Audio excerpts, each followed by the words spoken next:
Voilà. Ok, donc j'ai mis en ligne les deux parties du cours.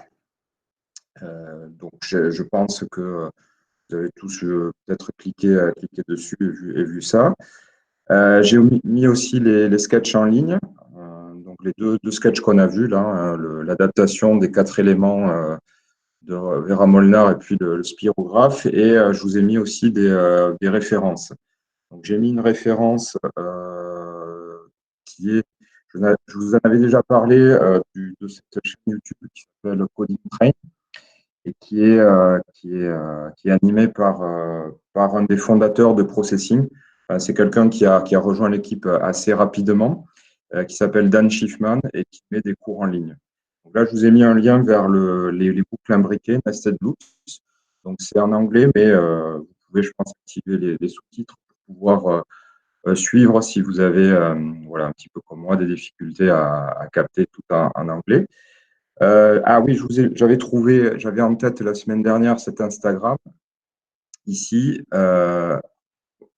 Donc c'est un artiste japonais qui met en ligne pas mal de grilles faites à partir de motifs. Donc c'est ce qu'on va travailler, on va retravailler un petit peu aujourd'hui avec cette notion de fonction. Vous allez voir, on va se fabriquer 2-3 petites fonctions qu'on va réintégrer après à notre grille.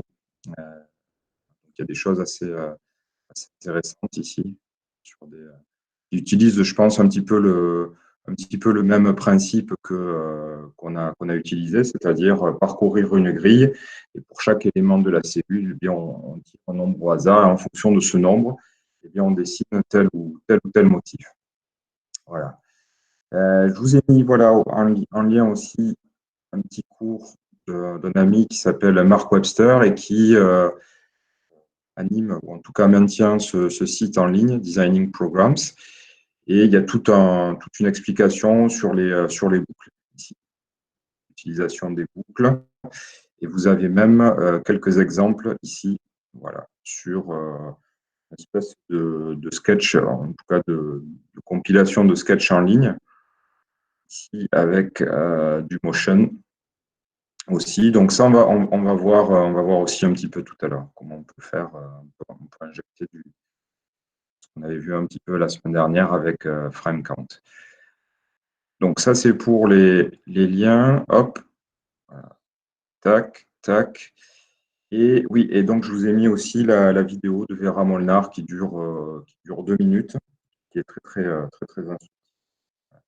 On l'explique un petit peu l'avantage d'utiliser l'algorithme pour produire comme ça, des variations de dessin sur un même principe. C'est assez intéressant.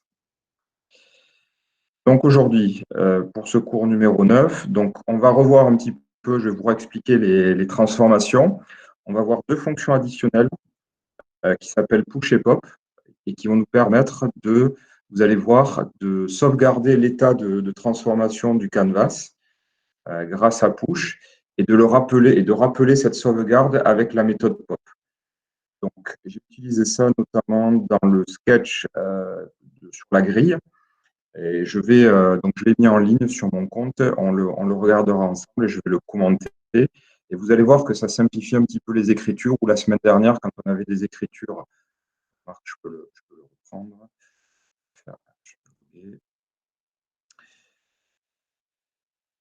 On avait des écritures avec X, XY, etc. Et ici, on va simplifier pas mal. Disons que ce sera plus élégant et plus facile ensuite à moduler. Donc, vous vous souvenez, on avait ici ce sketch avec ici donc la structure de boucle imbriquée, de double boucle. Donc, on parcourt les X de manière séquencée avec un pas. Donc, ce pas, on l'avait calculé en fonction de la résolution, c'est-à-dire du nombre d'éléments qu'on voulait sur X et puis sur Y. Donc, on calculait la largeur de cet élément sur la dimension X et puis sur la dimension Y. Et ensuite, à chaque fois, pour chaque cellule, à l'intérieur de cette double boucle, on tirait un nombre au hasard et on disait, eh bien, si R vaut 1, on décide une première diagonale, etc., etc. Donc, avec push et pop, je vais vous montrer comment on peut justement se débarrasser, entre guillemets, on des var, c'est pas vraiment. En tout cas, on va simplifier les écritures et ne pas répéter ici les X et les Y. D'accord? Donc, on verra ça, on va voir ça tout de suite sur la notion de transformation. Et donc, on va voir ça, on va voir la notion de fonction. Qu'est-ce que c'est qu'une fonction? Je vais expliquer brièvement. On va grouper un ensemble de commandes et on va donner un nom à ce groupe de commandes. Et puis ensuite, on va le rappeler comme bon nous semble dans notre draw, notre setup, un petit peu partout à la manière des commandes qu'on a découvertes dans Processing, qu'on a utilisées pour l'instant les fonctionnalités du dictionnaire. Donc, on va pouvoir définir nos propres symboles. Et je vous montrerai un classique de dessin d'arbre avec une notion. Alors, je vous le montrerai, je ne vous demanderai pas forcément de le comprendre, mais c'est pour vous montrer un petit peu l'utilisation de fonctions dans un cadre, ce qu'on appelle de récursivité, c'est-à-dire c'est une fonction qui peut s'appeler elle-même jusqu'à un certain point. Donc, ça crée, vous allez voir en quelques instructions, on va créer une forme d'arbre, on va pouvoir moduler, c'est assez élégant à voir, un petit peu complexe à comprendre. Enfin, bon, je pense que c'est intéressant que vous le voyez quand même. Et enfin, on verra le dernier point, donc je pense dans la dernière demi-heure, on va voir l'ajout de contrôle, voilà, pour ajuster des variables. Donc, je vous en avais parlé un petit peu tout au début de ce TD, enfin, du cours. On va rajouter, plutôt que de relancer le code en ayant modifié les variables, on va associer aux variables ce qu'on appelle des contrôles, c'est-à-dire c'est des éléments graphiques dans votre page web, donc qui vont se mettre à côté du canvas, qui vont permettre d'ajuster en direct des variables. Donc là, on associera par exemple à la résolution X et résolution Y de notre grille, on y associera ce qu'on appelle des sliders, donc c'est des sortes de contrôles auxquels on peut faire glisser comme ça un élément et on va nous donner une valeur entre un maximum et un minimum. Donc l'avantage d'avoir ces contrôles, ça permet par exemple de fournir un outil à quelqu'un qui ne connaîtrait pas le code. Et plutôt que d'aller triturer le code en disant là, il faudrait que tu modifies cette variable pour modifier par exemple le nombre de motifs à X, simplement on va manipuler des contrôles. Donc vous allez voir, pareil, ce n'est pas forcément très très compliqué, c'est des fonctionnalités. Alors j'ai découvert ça hier en préparant le cours, mais c'est des fonctionnalités qui sont intégrées maintenant par défaut dans P5.js et qui ne l'étaient pas, il me semble, l'an dernier. Voilà. Donc on va faire tout ça. Première opération, on va revoir un petit peu translate, rotate, et on va voir la fonction, les deux fonctions push et pop. Donc je vais vous montrer à quoi servent ces deux fonctions. Alors, je vais reprendre ici un nouveau sketch. Voilà. Hop. Et je vais me placer donc ici. Ouais, voilà. Je vais ici. Hop. Voilà. De sorte à ce qu'on voit le sketch. Et voilà, donc vous vous souvenez, hein, les deux fonctions principales qu'on a vues, elles permettent de. Alors, je crois que voilà, alors, sans avoir créé de compte, il m'a gardé ce que j'avais mis la semaine dernière. Donc, vous vous souvenez, la fonction translate, en fait, elle permet de prendre l'origine ici et de déplacer sur le canvas cette origine en fonction des paramètres qu'on passe. On avait ici écrit, alors pas translate 200, mais translate x divisé par 2 et x divisé par 2 correspondait finalement à un repère centré par rapport au canvas, à l'élément graphique. Donc on va reprendre ça ici. Donc, on va se refaire un translate width divisé par 2 et height divisé par 2. Et puis je vais dessiner un rectangle. Un rectangle qui est donc positionné, hein, attention, en 0, 0. Donc le 0, 0, ce point-là, il se situe maintenant au centre de l'écran. D'accord? Donc 0, 0, c'est bien le centre de l'écran. Et je vais prendre une largeur de 200 et une hauteur de 50. Donc, j'ai bien mon rectangle qui se dessine, dont le coin se dessine ici par rapport au centre de l'écran, 0, 0, et dont l'extension est 200 en X et puis 50 en Y. Alors, pour des questions pratiques, je vais me mettre en Rect Mode Center. Donc ça, qu'est-ce que ça veut dire Rect Mode Center? Ça veut dire que l'origine de mon rectangle est positionnée à son centre. Ce qui fait que là, on va avoir pour effet de centrer ce rectangle. OK. Donc, ce que je vais vous montrer, donc ici, on peut même faire une rotation, hein, vous vous souvenez, donc cette fonction rotate, elle fait pivoter aux deux axes, donc l'angle étant l'angle formé avec l'axe ici des X, avec un certain angle alpha, et on va lui passer un angle en radian, mais pour des questions pratiques, on préfère pardon, excusez-moi, raisonner en degrés, donc on va utiliser la fonction plutôt radians qui convertit les angles passés en degrés en radians. D'accord? Cette écriture, ça convertit 45 qui est passé en degrés, donc qui est la moitié d'un quart de tour, de 90 degrés, en radians. Donc ça nous permet comme ça de faire pivoter. Okay. Alors, ce que je vais vous montrer, vous allez voir, c'est que bien parfois, quand on fait des dessins comme ça, on fait des translates, on fait des rotates, très bien. Mais si ensuite, par exemple, j'ai envie de revenir en fait au repère tel qu'il était à l'origine, c'est-à-dire le repère ici, en haut à gauche de l'écran, comment je pourrais faire? C'est-à-dire que là, j'aimerais revenir comme j'étais avant, et puis peut-être dessiner une ellipse qui est positionnée. Alors, je vais sauter une ellipse pour bien séparer. J'aimerais bien redessiner une ellipse qui est ici, voilà, par exemple. Donc, je me dis, j'aimerais bien redessiner une ellipse en 0, 0, puis avec largeur hauteur de 100.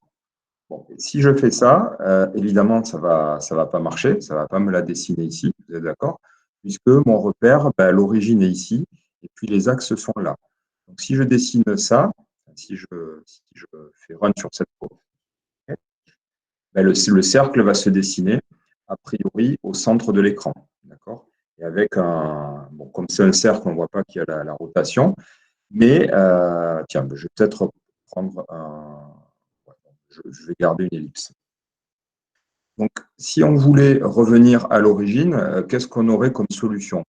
La solution, si on voulait vraiment remettre le repère tel qu'il était, une solution naïve, c'est de se dire, comme j'ai pivoté de 45 degrés, je vais pivoter de moins 45 degrés, et puis je vais revenir sur l'origine telle qu'elle était au démarrage, au setup de mon sketch. Alors ça, on pourrait faire ça, c'est une solution. Mais ça devient très, très complexe. C'est-à-dire que imaginez que on fasse un translate, un rotate, on refait un translate et puis on refait un rotate, ce qui arrive très, très fréquemment dans les sketchs. On peut faire tout un tas de combinaisons comme ça de transformations. Et pour simplifier ça, plutôt que de faire une série de transformations inverses pour revenir à l'origine ou dans un autre état, eh bien, en fait, on a la capacité tout simplement de sauvegarder le repère tel qu'il était à un moment donné de notre sketch. On fait des transformations, des translates, des rotates dans tous les sens. Et à un moment donné, on dit, j'aimerais que tu me remettes le repère ou en tout cas les axes et l'origine tels qu'ils étaient au moment où je les ai sauvegardés. D'accord? Donc, ce qui permet d'annuler toutes les transformations qu'on a effectuées. Et ça va être le rôle en fait des fonctions push et pop dans P5.js. Et on va les utiliser. Donc, c'est des fonctions un petit peu particulières dans leur nomenclature. Push et pop, ça veut pas dire, enfin, ça veut dire des choses, mais on s'attendrait plutôt à avoir des fonctions comme save repère ou des choses comme ça, save transform et restore transform pour sauver puis restaurer. Donc, c'est lié en fait aux objets mathématiques qui sont utilisés et qui sont associés à ces transformations qu'on ne voit pas du tout dans P5.js. Donc, push, en fait, ça veut dire qu'on pousse ou en tout cas, on sauvegarde l'état de la transformation sur une espèce de pile, et pop, ça veut dire on le fait sortir de cette pile pour le remettre tel qu'il était. Bon, je ne rentre pas dans les détails, mais en tout cas, on va faire ici, hop, alors je saute bien des lignes, on va appeler la fonction push. D'accord? Et donc push, ça veut dire voilà, sauvegarde le repère. Qu'est-ce que ça veut dire le repère? C'est l'origine, c'est la position de l'origine plus orientation des axes. Donc, un repère, c'est vraiment un point et comment s'orienter les axes. Donc, quand on fait ça, eh bien, il sauve l'état du repère tel qu'il est à ce moment-là du draw. Donc là, comme je n'ai pas appelé à ce moment-là du draw, j'ai juste appelé background, je n'ai pas du tout appelé translate ou rotate. Ben, en fait, l'origine du repère, il est tel qu'on le connaissait bien avant et qu'on découvre translate et rotate, eh bien, il est ici. Il est ici. L'origine ici et les axes ici. Donc, on va faire nos translate, nos rect mode, enfin, nos rotate principalement, rectangle. Et une fois qu'on a effectué toutes ces opérations, on va appeler pop. Et ici, on va, alors je vais appeler, hop, je vais l'appeler ici 1. Et donc, restaure le repère, donc, position de l'origine plus l'orientation des axes, restaure le repère tel qu'il était. Là, vous allez voir quand on va relancer le sketch, qu'est-ce qui va se produire? Eh bien, le translate et le rotate que j'ai effectués sont complètement annulés. Et mon ellipse, je la dessine en 0, 0. Elle revient bien à l'origine. Donc, première remarque, c'est qu'un pop et un push ne peuvent pas s'utiliser l'un sans l'autre. Il faut toujours qu'on ait ce couple de fonctions, bon, évidemment, qui ne soit pas appelé, on va dire, sur. Il ne faut pas que le pop soit appelé immédiatement après le push, puisque ça n'aurait pas de sens. Et donc, si on oublie l'un ou l'autre, ben, vous allez voir, en fait, vous allez avoir une erreur dans la console de Processing.js. D'accord? C'est-à-dire qu'il va vous dire, ben, attention, tu utilises push ou pop sans l'un ou l'autre. Donc ça, c'est une erreur. Il faut toujours, quand on a un push, avoir un pop. D'accord? Et ensuite, eh bien, je peux continuer ici d'avoir d'autres fonctions qui utilisent la transformation du repère. Par exemple, ici, je pourrais me déplacer en 50-100. Et là, je me déplace vraiment par rapport à ce repère-là qui avait été sauvegardé, mais qui est le repère originel. Donc, je suis bien en 50 ici en X et puis en 100 sur Y. D'accord? Donc, push-pop, ça permet push de sauvegarder le repère tel qu'il est au moment où on appelle la fonction. Donc là, j'aurais pu, par exemple, push, j'aurais pu le mettre après le translate. Ça, j'ai complètement le droit de faire un translate qui m'amène au centre de l'écran. On va dire que c'est mon repère par défaut. Et ensuite, je peux faire des push-pop, le push et le pop revenant à cet état de repère tel qu'il était au moment où on l'a appelé. D'accord? Alors, est-ce que ça vous paraît clair, cette notion de push-pop? C'est quelque chose qui est un petit peu, vous allez voir, qu'on va l'utiliser. Oui, donc ça va alors.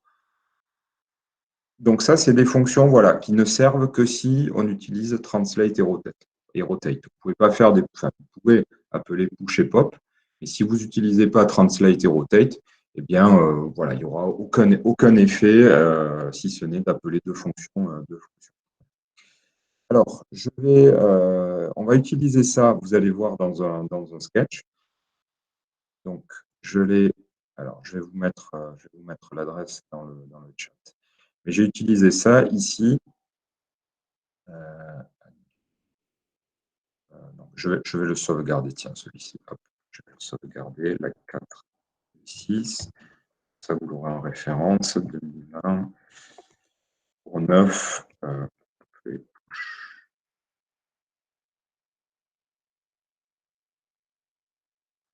donc c'est sauvé. Donc je vais ouvrir, open, et je vais vous montrer, voilà, donc j'ai appelé ça 4 éléments variantes. Donc c'est exactement le même sketch qu'on a revu là il y a quelques minutes, sauf que j'ai utilisé ce couple de fonctions push et pop pour simplifier un petit peu l'écriture. Hein. Donc tout à l'heure on a revu les différents motifs qui étaient dessinés avec des X et Y. Et donc regardez ce que j'ai fait ici dans la boucle imbriquée. Eh bien, à chaque fois qu'on va dessiner un motif, je vais me positionner, en fait, je vais déplacer le repère au niveau de la cellule en faisant un push. Donc, je sauve le repère tel qu'il était à ce moment-là. Quel est le repère à ce moment-là dans le dessin de la grille? C'est simplement, comme l'exemple précédent, le repère à l'origine. Et je fais un translate ici de XY. Donc, vous vous souvenez, ces deux variables, XY, désignent la position, ici, si je reviens, voilà, désigne la position de la cellule. Ici. Quand je parcours ici, en X et en Y, mon canvas, donc XY. Donc, je déplace mon repère au niveau de la cellule. Donc, à chaque fois, je me déplace, hop, il revient à 0, puis je me déplace plus loin, hop, et ainsi de suite. Et donc, ça a pour effet de simplifier un petit peu les écritures, puisque une fois qu'on est dans la cellule, on dessine nos motifs à partir de 0, 0. Donc, vous voyez, on n'a plus les X, Y, puis les X plus largeur et les Y plus hauteur qu'on avait la semaine dernière. D'accord? Donc là, on se positionne simplement à l'intérieur d'une cellule, ici, et on fait comme si l'origine de notre repère, hein, donc si je dessine ça, comme si l'origine de notre repère était ce point-là, d'accord? Mais à chaque fois qu'on dessine une cellule.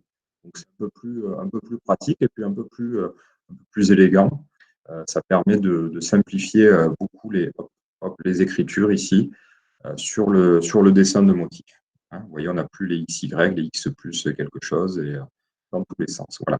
Et donc, une fois que j'ai fait push translate, et bien, une fois qu'on a terminé ici, hein, vous voyez la double boucle for, eh bien, je fais un pop, donc, ce qui me permet, pour le prochain coup de la boucle, de revenir donc à l'origine du canvas et puis de me déplacer en XY.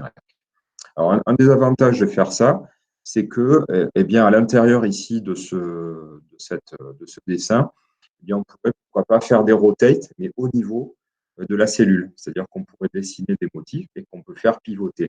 Donc, ça aurait été beaucoup plus compliqué de faire ça si on était resté sur notre modèle où on laisse l'origine ici en haut de la fenêtre. Donc, on va réexploiter ce sketch tout à l'heure, justement, avec la notion de fonction. On va revenir là-dessus. Ah oui, tiens, je vous le mets sur le chat. Vous pouvez voir, hop, voilà. Vous pouvez regarder. Donc, je vous donnerai, alors oui, pour la semaine prochaine, donc, je vous donnerai un exercice qui sera basé sur cette notion de fonction qui seront intégrés à ce sketch. D'accord? Donc, vous allez mettre en pratique un petit peu les notions qu'on a vues la semaine dernière, vendredi dernier, et puis aujourd'hui sur ces notions donc, de double boucle et de fonctions. Donc, les fonctions, on va s'y attaquer maintenant. Oui, bon, on va laisser ça de côté. On va laisser ça de côté, puis je vais partir sur un sketch neuf et je vais le nommer, comme ça il sera. Je vais vous passer comme ça en même temps l'adresse, vous l'aurez à disposition si vous voulez suivre au fur et à mesure. 09 et je vais l'appeler.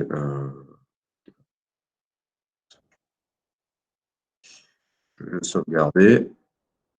Puis je vous passe l'adresse dans l'éditeur. Donc vous allez pouvoir suivre un petit peu ce que je fais si vous ouvrez cette adresse dans un navigateur. OK. Donc là, l'objet de ce sketch, ça va être de dessiner simplement une petite croix. On va même dessiner, on va faire deux fonctions. En fait, on va dessiner une croix. Vous allez voir. Donc ça, on va le faire sans fonction au début. Et ensuite, on va dessiner deux autres motifs qui vont être des triangles en fait, avec, comment dire, bon, vous verrez, mais en fait, on va dessiner trois motifs en fait, qu'on va pouvoir reporter comme ça dans la grille. Okay. Donc, alors, je vais dessiner alors, ici une croix.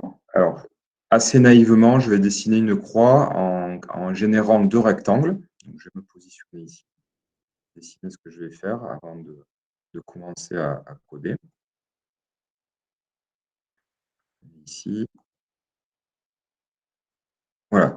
Donc, l'objectif de mon petit sketch, assez simplement, ça va être de dessiner une croix en prenant comme ça, peut-être me mettre en bleu, en dessinant deux rectangles.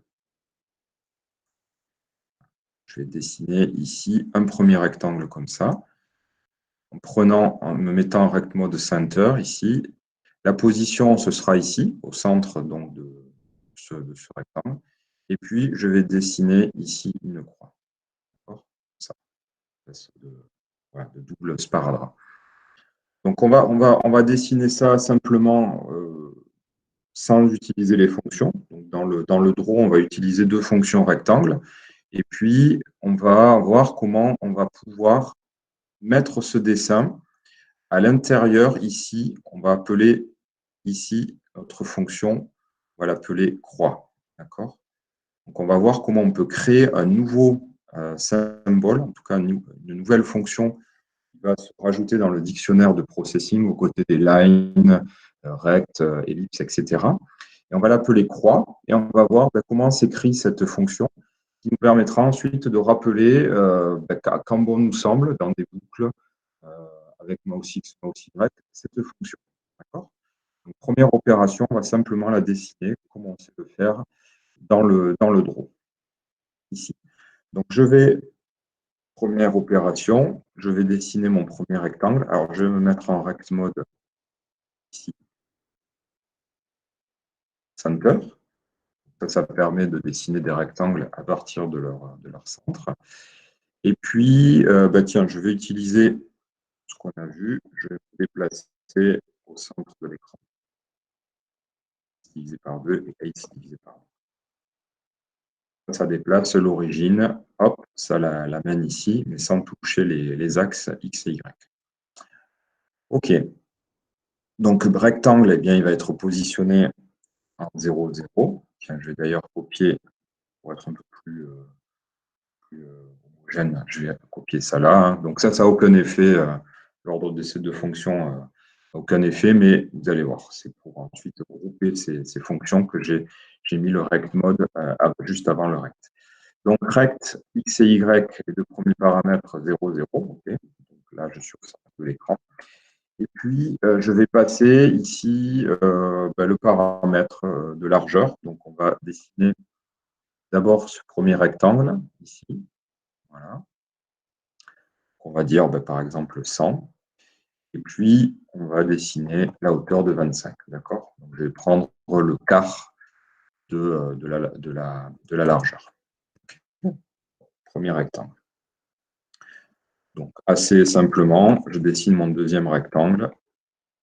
Voilà. Et donc, quelles vont être les caractéristiques? Elles vont être inversées, c'est-à-dire que je vais prendre ici un rectangle dont la hauteur va faire 100, ici, et dont la largeur va faire 25. D'accord? C'est un petit peu comme si j'avais fait tourner en quelque sorte mon rectangle. Donc 25 et 100. Pas génial, je peux me mettre par exemple, tiens, je vais me mettre en no.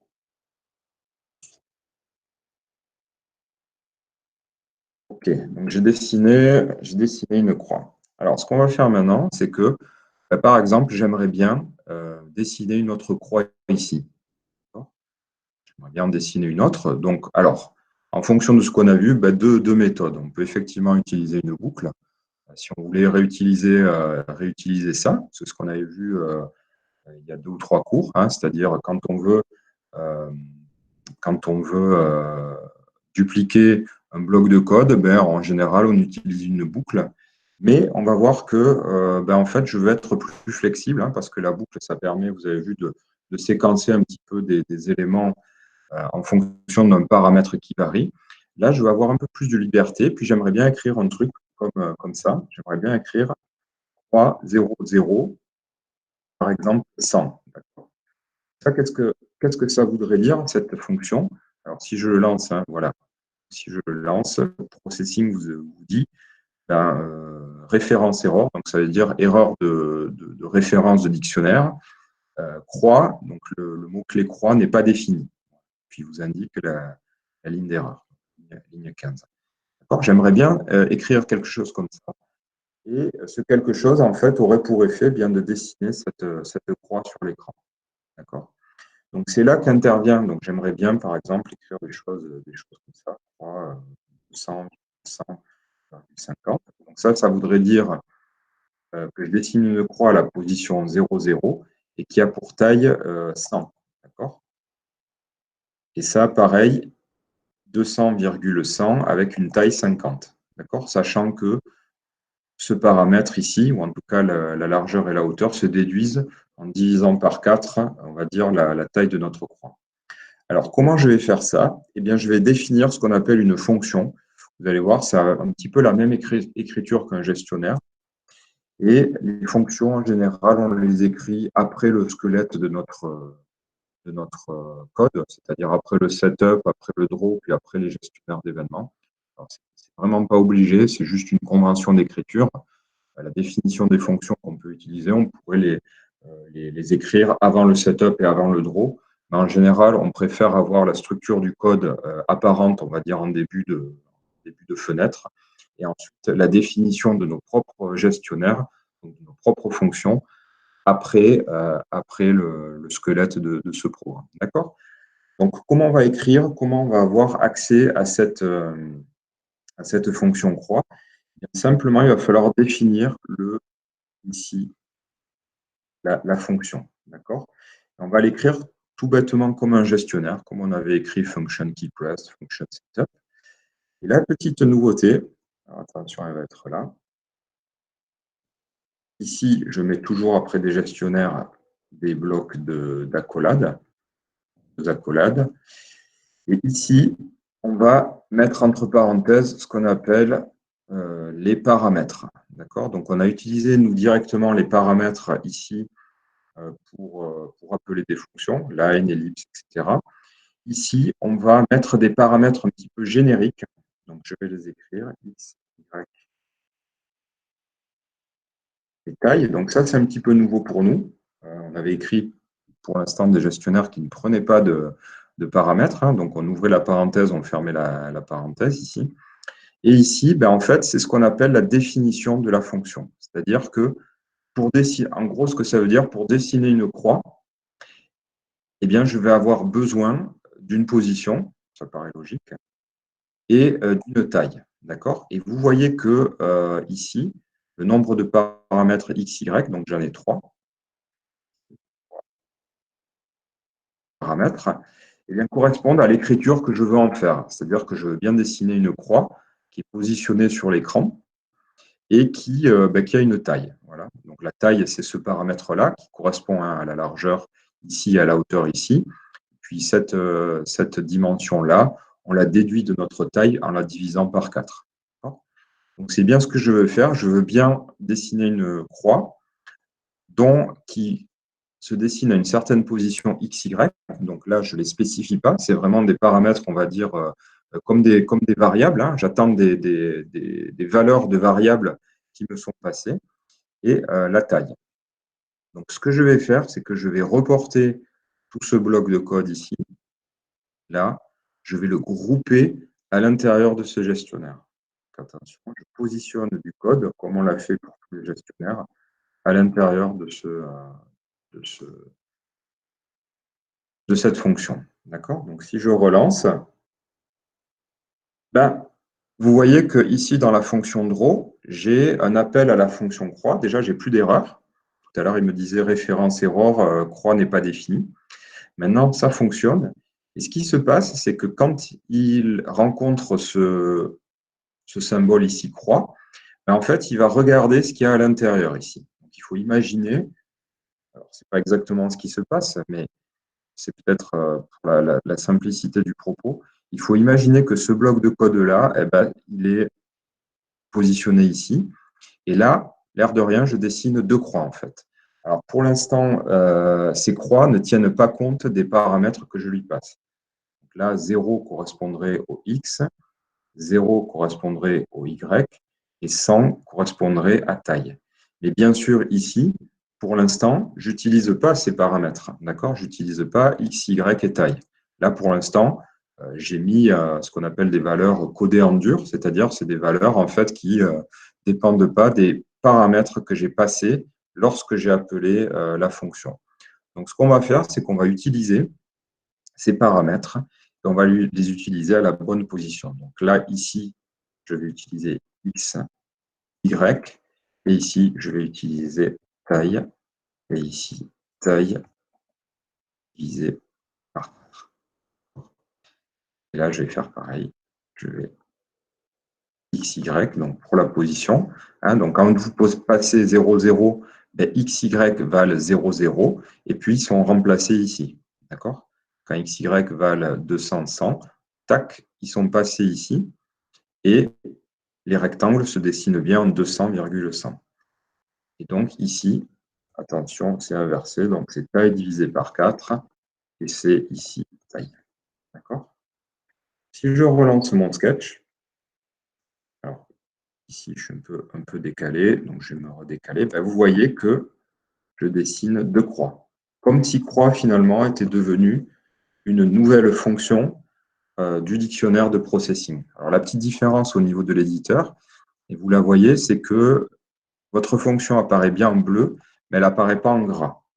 Donc, elle n'apparaît pas en gras parce que ce n'est pas une fonction qui fait partie du dictionnaire de processing. D'accord? Donc là, vous voyez par exemple rect, c'est en bleu et en gras parce que c'est une fonction du dictionnaire. Ici, croix, c'est une fonction, mais qui nous est propre. D'accord? Donc, rien ne nous empêche maintenant eh bien, de dessiner une autre croix. Alors, je vais la positionner, je ne sais pas, comme je suis centré sur l'écran, par exemple, en moins de 100, et puis, tiens, je vais la dessiner de la taille 200. D'accord? Donc, vous voyez que les paramètres que je passe ici, ben, ils sont variables. Et cette écriture-là, eh bien, elle va prendre en entrée les valeurs que vous lui avez passées. C'est-à-dire que pour chaque appel à croix, successivement, X va prendre la valeur 0, 100, moins 100 et va se reporter dans le dessin de de mes, de mes croix. D'accord? Et alors, quelque chose qui est intéressant, c'est que, eh bien, comme les fonctions graphiques qu'on a utilisées, vous pouvez définir, par exemple, un fil.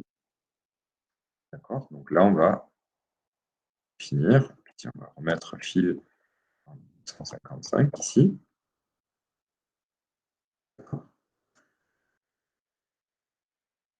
Donc le fil, bah, comme d'habitude, il va venir modifier en fait la couleur de remplissage de notre croix, mais qui n'est en réalité qu'un dessin de deux rectangles. Donc ça, il faut imaginer que c'est comme si on avait répété ici, comme si on avait dupliqué trois fois le code. Et bien sûr, rien ne nous empêche ensuite d'utiliser ça, pourquoi pas, dans une boucle. Alors, je vais réécrire une petite boucle là qui va me dessiner 5 ou 6 croix. Alors, je peux les dessiner comme ça. Je vais prendre une variable x qui part par exemple, de 20, qui va aller jusqu'à 100. Oups. Ça, c'est simplement vraiment pour vous montrer que, eh bien, on peut. Alors, qu'est-ce qui se passe? Désactiver. Alors, je suis sur mon PC. Ah oui, verrouillage numérique. OK. 200 et x égale x plus ici, plus par exemple 40. OK. Ça, c'est simplement pour vous montrer que croix, on peut l'utiliser un peu où nous semble, dans le draw, dans des boucles, etc. Donc, on va faire x, par exemple, croix 20 et la dimension 40. Okay. Si je dessine ça, vous voyez que là, j'ai dessiné alors, je ne sais pas, donc je sais pas combien de croix, et qui ont une taille 40 ici, et donc par pas de 40. D'accord? Donc, vous voyez, ça séquence un petit peu ce dessin. Donc, croix, en quelque sorte, c'est une nouvelle commande que je peux utiliser dans mon sketch. Et je vous avais parlé un petit peu de ce principe de librairie. Donc, on peut créer des librairies dans n'importe quel langage de programmation. Et créer des librairies, en fait, ça va être placé dans un fichier un ensemble de fonctionnalités qui n'existent pas dans l'application par défaut. Donc là, on pourrait se dire, bah, tiens, cette fonction croix, finalement, elle est pas mal. Elle me permet de dessiner une croix. Je pourrais la mettre dans un fichier externe. Et ce fichier externe, eh bien, je pourrais venir le charger dans différents sketchs, d'accord, dans plusieurs sketchs, et j'aurai à disposition cette fonction croix. Donc, on ne va pas le faire, mais sur le principe, c'est vraiment cette idée de plugin ou de librairie externe où on définit un ensemble de fonctionnalités qui sont nouvelles par rapport à l'environnement, donc ici AP5JS, et on peut réutiliser ces fonctions. Par exemple, là, on pourrait, c'est ce qu'on va faire tout à l'heure, mais ça, on va le rapporter à l'intérieur de notre boucle imbriquée pour l'utiliser comme un motif qu'on aurait défini. D'accord? Donc ça, c'est pas mal. Ça, c'est assez puissant comme fonctionnalité. Donc une fonction gestionnaire, dans le cas présent, c'est plutôt une fonction. Gestionnaire, c'est une fonction qui est appelée à différents moments du programme. Ici, accepté. Donc ici, on est plutôt sur de la définition de fonctions, de fonctionnalités qui viennent s'ajouter au dictionnaire de processing pour être utilisées donc dans notre code. Donc on va pas s'arrêter là, on va définir une nouvelle fonction. D'accord? Alors, je vais, comme tout à l'heure, je vais peut-être enlever cette boucle là, pour gagner un petit peu de place. Je pense que vous avez l'intérêt d'utiliser ça. Et alors, pardon, évidemment, on peut aussi ici faire pivoter une croix. Hein. Donc là, par exemple, donc je vous le montre, pas la peine de le taper, mais on pourrait faire un push, on pourrait faire un rotate, par exemple, radiance de mouse X. Donc ça, qu'est-ce que ça veut dire?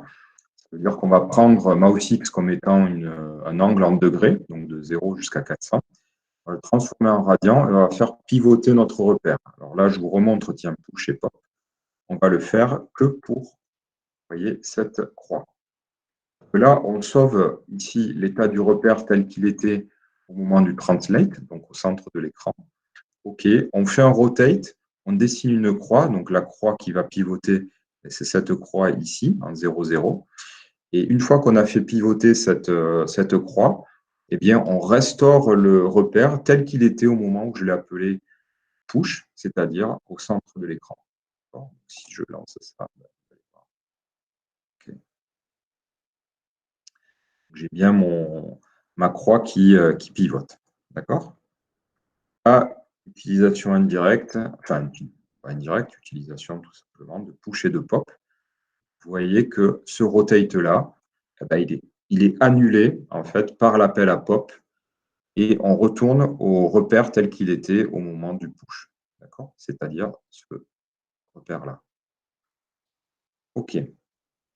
Donc, on a défini notre fonction et puis là, je vais définir une nouvelle fonction. Alors, je vais vous dessiner. Vous allez voir, on va en définir deux, d'ailleurs, fonctions. Alors, il y a quelque chose qui est assez intéressant. Je ne vous ai pas montré ça dans l'éditeur, tout simplement parce que j'ai découvert ça hier. C'est que vous pouvez replier des fonctions. Donc, pour gagner de la place, vous avez une petite flèche ici. Vous pouvez replier. Donc, ça, c'est pas mal pour gagner de la place. Par exemple, ici, je vais gagner de la place. Et vous pouvez replier ce qu'on appelle, alors ici, il y a un terme technique, je n'en avais pas parlé, mais c'est ce qu'on appelle le corps d'une fonction, le corps d'un gestionnaire. Donc, tout ce qui est placé entre les accolades, c'est ce qu'on appelle le corps d'une fonction. Donc là, vous pouvez replier le corps de cette fonction. D'accord? Puis ici. Donc là, je vais laisser apparent le draw. Et ce que je vais faire, en fait, je vais me définir une autre petite fonction. ici. Donc, vous allez voir qu'il est très, très simple, en fait. Ah oui, bon, je le ferai après. Donc, l'idée, ça va être de dessiner simplement, hop, ici. Alors, je vais prendre une couleur. Bon, je vous les dessine comme ça. On va dessiner simplement un triangle comme ça, une certaine couleur. Je dessine comme ça la couleur. Et on va dessiner un autre triangle comme ça. On va dessiner deux triangles qui sera alors ici avec une couleur 1 et une couleur 2. Puis on va se définir une autre fonction ici qui inversera les couleurs.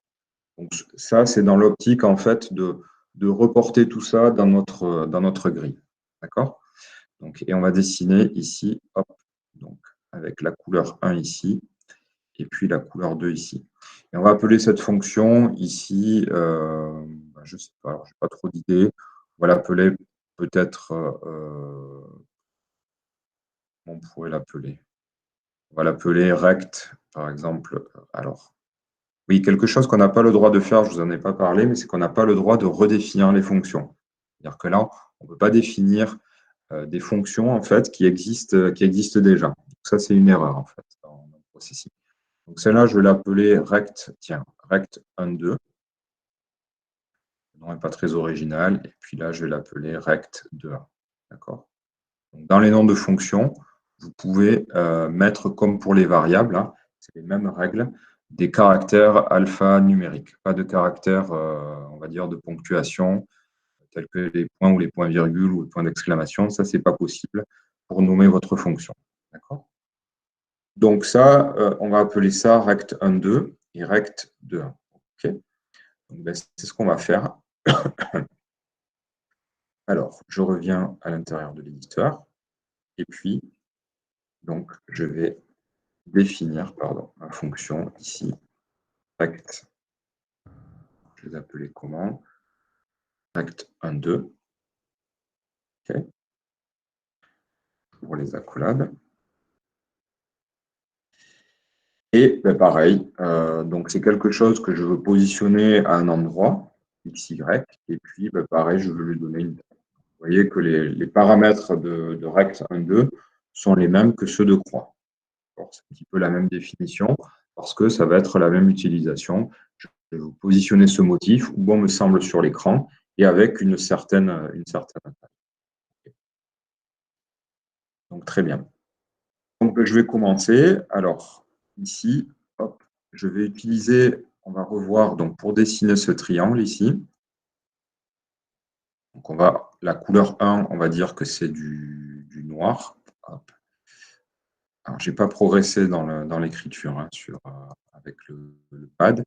Et le 2, ça va être du blanc. Alors, il y a plusieurs solutions en fait pour dessiner. On va prendre la plus simple. Au lieu de dessiner deux triangles, ce qu'on va faire, c'est qu'on va remplir notre rectangle, enfin, notre carré, pardon, avec une couleur de fond. Donc, on va dessiner un rectangle plein. Et puis, on va venir dessiner le triangle par-dessus. D'accord? Donc, c'est une astuce. Hein. On aurait pu dessiner les deux triangles en termes de coordonnées qui se correspondent bien. Mais on va plutôt être un peu plus basique, dessiner un fond et simplement dessiner un triangle. Et notre rect de 1 sera la fonction inverse. Hein, c'est-à-dire qu'on va dessiner le même fond mais avec l'autre couleur et vice-versa. Donc, on va faire ça. Allez, donc on va se positionner en no stroke à l'intérieur de notre fonction. Et puis, on va dessiner un rectangle. Alors, où est-ce qu'il est ce rectangle? Il part de XY. On va se mettre, tiens, aussi en rect mode. Alors, non plus center ici, mais on va repartir en corner. On va dessiner les rectangles à partir donc, de leur position en haut à gauche. Et donc, on va ici prendre en compte la taille qu'on passe. Ça, c'est pour le fond. Et on a dit, donc, je reviens ici, donc le 2, c'est du blanc, et le 1, donc ça va être du noir. Donc, on va faire ici un fil de 155, OK. Donc ça, on peut tout simplement, pourquoi pas, l'appeler ici. Hein. C'est-à-dire, on va appeler notre fonction ici, rect22. Et on va passer donc des paramètres. Alors, je vais essayer de ne pas le dessiner au même endroit que les croix, mais on va passer par exemple 0 et 75 avec une taille de 50. Donc ça, j'ai le droit d'écrire ça, puisque j'ai défini ça. Et cette fonction-là, donc ça, il faut faire attention aussi, c'est qu'il faut l'écrire évidemment avec le nombre de paramètres pour lequel la fonction a été définie. Donc ici, j'ai bien position et taille. Donc si je lance ça, voilà, tout bêtement, ici, j'ai bien un rectangle qui se dessine sans contour, avec un remplissage blanc, et donc un rectangle XY avec la taille. OK. Donc pour dessiner mon triangle ici en noir, eh bien, je vais utiliser, alors plutôt que la fonction triangle, je ne vais pas m'embêter, je vais utiliser les fonctions qu'on avait vues en début d'année, fonctionnalités de dessin qui sont begin shape et end shape. D'accord. Et puis on passe à une liste de points. Donc on va lister les points ici qu'on veut, pour lesquels on veut dessiner ce triangle.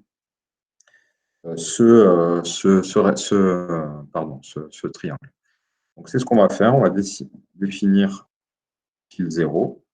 Et ensuite, eh bien, on commence donc les fonctions qu'on avait vues, begin shape, comme push pop, begin shape, on lui adjoint toujours un end shape.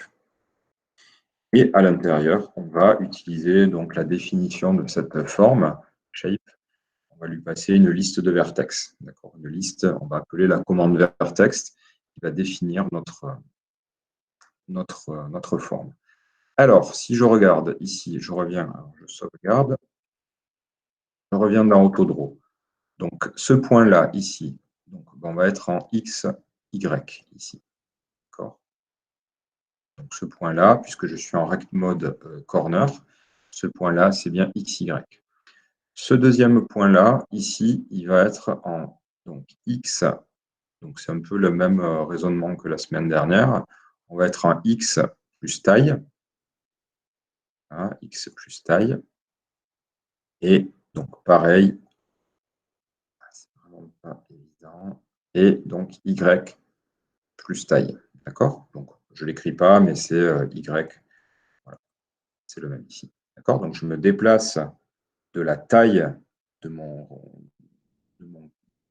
en tout cas du paramètre taille qui m'a été passé. Et pareil ici. Et donc là, pareil, petit raisonnement, je suis sur le même X. Et par contre, je suis un Y plus taille. D'accord. Donc, c'est ce que je vais écrire. Je vais écrire ici vertex donc, de XY. OK. Donc ça, c'est le premier point qui sera ici. Deuxième point, je vais être, donc j'ai dit un Y, X plus taille, Y plus taille. OK. Donc je suis ici, et puis je reviens là.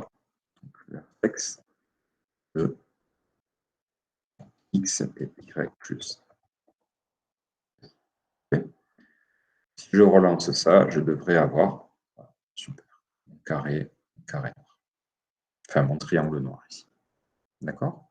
Alors, vous voyez qu'ici, on a aussi, un petit peu comme on a fait la semaine dernière dans les cellules, des X et Y, XY. Une manière élégante de faire, ce serait d'utiliser un push, de faire un translate XY et de faire à la fin de la fonction un pop. Alors, je ne le fais pas là pour pas mélanger les deux notions qu'on est en train de voir, hein, donc le push pop et puis le translate, et puis les définitions de fonctions, pardon. Mais on pourrait tout à fait ici faire un push, translate XY, donc on écrirait au lieu de XY, on écrirait ici des zéros. Et avant de sortir de la fonction, on ferait un pop, ce qui nous permettrait comme ça de revenir dans le repère tel qu'il était avant qu'on appelle la fonction. Donc ça, c'est pas mal. On a cette fonction. Alors pareil, hein, ici, comme vous avez ça, vous pouvez faire des choses comme ça. Donc, là, j'ai remplacé la taille par mouse X. Alors, je ne comprends pas trop à quoi sert le rect mode corner. Mais en fait, le rect mode corner, on le repositionne parce que ici, dans la fonction, hop, ici, croix, on l'a positionné à center. Quand on appelle rect mode de quelque chose, eh bien, il est défini pour tout le sketch. D'accord? Donc, ce qui veut dire que, par exemple, si j'appelle croix, ben, ça veut dire que je définis mon rect mode en center et que si je ne le redéfinis pas pour rect, eh bien, ce rectangle-là va se dessiner par rapport à son centre. D'accord? Et ça, je préfère, voilà, mais ça c'est personnel dans la fonction, hein. Je pourrais faire en sorte que, effectivement, euh, ce rectangle-là se dessine par rapport à son centre, mais je n'ai pas envie. Je veux qu'il se dessine comme les rectangles par rapport à ce point-là. Donc, c'est un simple choix, on va dire, un simple choix de design de code. Voilà. Voilà, donc la croix, c'est plus logique de se dire on la dessine à partir de son centre. Et pour les rectangles, c'est en général plus logique, enfin, plus logique, il n'y a pas vraiment de logique, mais c'est plus conventionnel de le dessiner à partir de son coin en haut à gauche. En tout cas, c'est la convention de processing. OK, bon, ben on va définir notre fonction rect de 1 qui va être l'opposé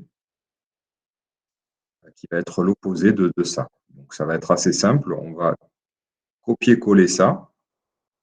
On va l'appeler, donc on n'a pas le droit de définir deux fois, hein. Je vous l'ai dit, deux fois le même symbole, c'est une erreur, enfin, deux fois le même gestionnaire.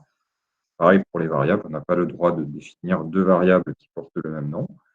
Et là, on va définir rect de 1 qui va simplement, on va copier-coller ça et on va inverser les couleurs. Au lieu d'avoir fil 255, on va avoir fil 0.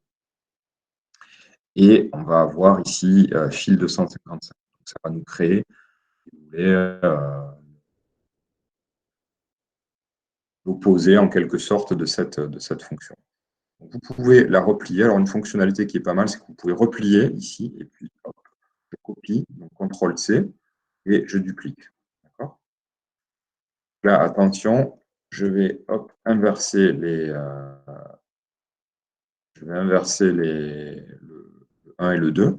Donc ça, attention, c'est bien le nommage de la fonction. 2 et 1, ce n'est pas des paramètres. Et à l'intérieur, ici, je vais inverser les couleurs. Okay. Et puis, je vais pouvoir ici appeler donc, ma fonction rect de 1 avec ici, par exemple, alors je vais mettre en moins de 50, 0 et 100. Donc, vous voyez que eh bien, j'ai bien le rectangle qui se dessine, mais qui est opposé, en fait. Qui est opposé. Donc, ça, c'est pas mal. Donc, ça va, là, j'étais peut-être un peu rapide sur le copier-coller, mais il suffit vraiment de reprendre cette fonction et on inverse simplement les couleurs. Sur le fil 0, et puis évidemment, on change le nom de la fonction. Donc là, c'est pas mal. Ben, vous voyez qu'on a défini ici trois fonctions qui n'existaient pas dans le processing, qui nous permettent vraiment de grouper ici cette série d'instructions. Donc, à chaque fois que processing va rencontrer un symbole qu'il ne connaît pas, il va voir d'abord si ce symbole existe, si cette définition existe. Et effectivement, si elle existe, eh bien, il va aller chercher toutes les commandes qui ont été groupées à l'intérieur de cette fonction et il va remplacer les paramètres ici, les variables qui ont été définies ici, par les valeurs que vous passez. Donc, vous voyez qu'ici, un cas particulier, ce n'est pas vraiment un cas particulier, mais en tout cas, c'est une utilisation.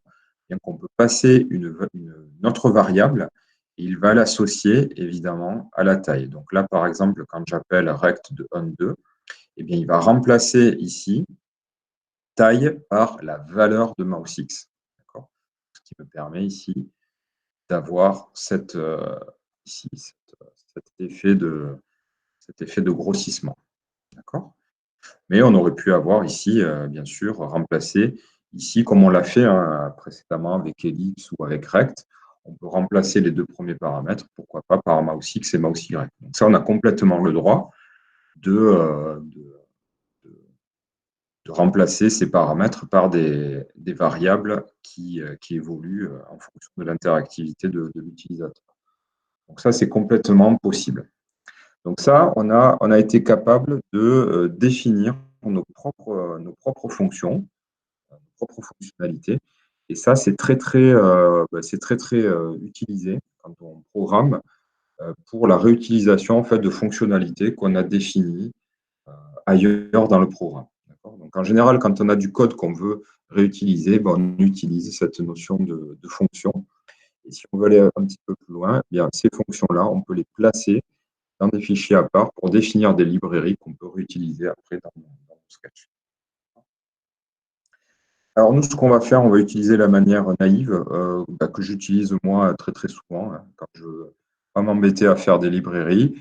Ce que je fais, c'est que je vais aller copier-coller en fait du code qui existe dans un autre programme pour le reporter dans le programme en cours. Donc là, c'est ce qu'on va faire.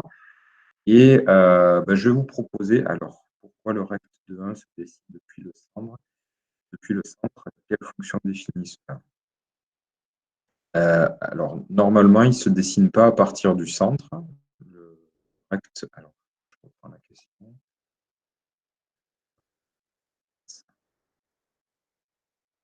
Le rect de 1. Non, il se dessine à partir du corner. Là, j'ai mis rect mode.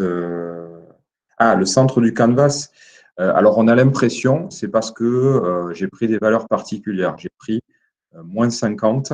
Donc, je me décale à moins 50 et j'ai pris une dimension de 100. Ce qui fait que, en fait, hop, moins 50, il a une extension de 100.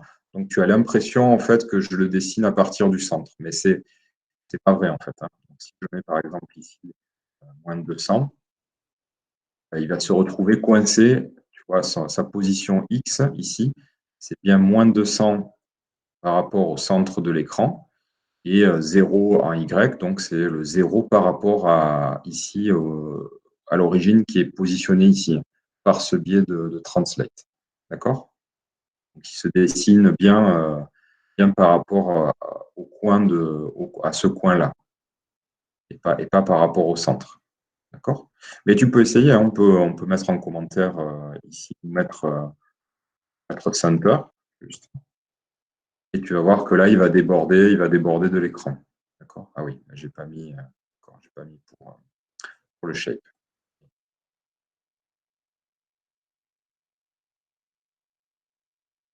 C'est les translates que je n'avais pas compris. Ouais. Voilà, donc là, on reste, pour tous les dessins qu'on fait ici, on reste dans ce repère-là, puisqu'on ne l'annule pas par un push-pop. Donc, on est vraiment par rapport au centre de l'écran. Et on est ici, donc, en rect mode corner. Donc, la position ici, moins 200 par rapport au centre de l'écran, ici, je suis en 200-200, donc moins 200, je viens ici. Et le 0 en Y, c'est bien la moitié de mon canvas. Pour vous en convaincre, on peut annuler ça. Et si on annule ça, les moins de 200 et moins de 100, en fait, ils vont sortir de l'écran. On n'aurait pas, voilà, on ne pourrait pas voir les motifs. D'accord? OK. Donc, ce qu'on va faire là, donc, on n'a pas fait tout ce travail, enfin, pour rien, si, on l'a fait pour vous montrer cette notion de.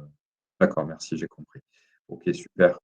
Donc, on a fait ça. Alors, j'ai fait ça dans l'optique, bien évidemment, on va reporter ça dans notre sketch de, comment dire, de grille. Donc, vous pouvez ouvrir, alors je pense que vous pouvez ouvrir, alors je vais l'ouvrir dans une autre fenêtre. Je vais l'ouvrir ici. Hop.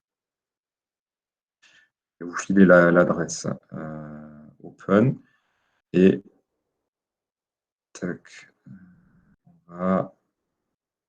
Voilà, on va partir de celui-ci. Utilise push et pop. Je vous donne l'adresse et alors vous, ce que vous pouvez faire, vous pouvez réouvrir un nouveau sketch dans V5.js et vous allez copier-coller en fait le code de ce sketch. Donc, je le mets sur le chat ici. Donc Vous ouvrez un nouveau sketch, donc vous avez juste Setup et Create Canvas et puis le Draw. Et là, vous faites un contrôle. Alors, vous pouvez faire CTRL-A, CTRL-C et CTRL-V. Vous dupliquez ça dans un nouveau sketch. D'accord? Ben, c'est ce que je vais faire moi. Je vous laisse le copier-coller. Ici, voilà. Donc, paf, je vais revenir dans l'éditeur et je vais coller ici. Donc, je regarde. Voilà, ça fonctionne bien. Donc là, l'objectif, en fait, on va modifier ce sketch et on va reporter en fait les fonctions croix, rect 1,2 et rect 2,1 qu'on a définies dans notre sketch précédent pour venir les utiliser ici. Donc en lieu et place de line, line, line, line ici, d'accord? Donc on va définir, au lieu d'aller piocher en random de 0 à 4, on va piocher en random de 0 à 3 et on va utiliser croix, rect 1,2 et rect 2,1. D'accord? Puis on va voir ce que ça. Voilà, bon, mais c'est ce qu'on va faire. Donc, est-ce que. Alors, c'est toujours difficile quand je dis est-ce que c'est bon pour tout le monde. Je n'ai pas la possibilité de vous voir acquiescer. Un petit peu bizarre, mais je suppose que oui. Hein, donc, je répète. D'accord, oui, c'est bon. Donc, vous allez sur ce sketch, vous copiez-coller le code dans un nouveau sketch.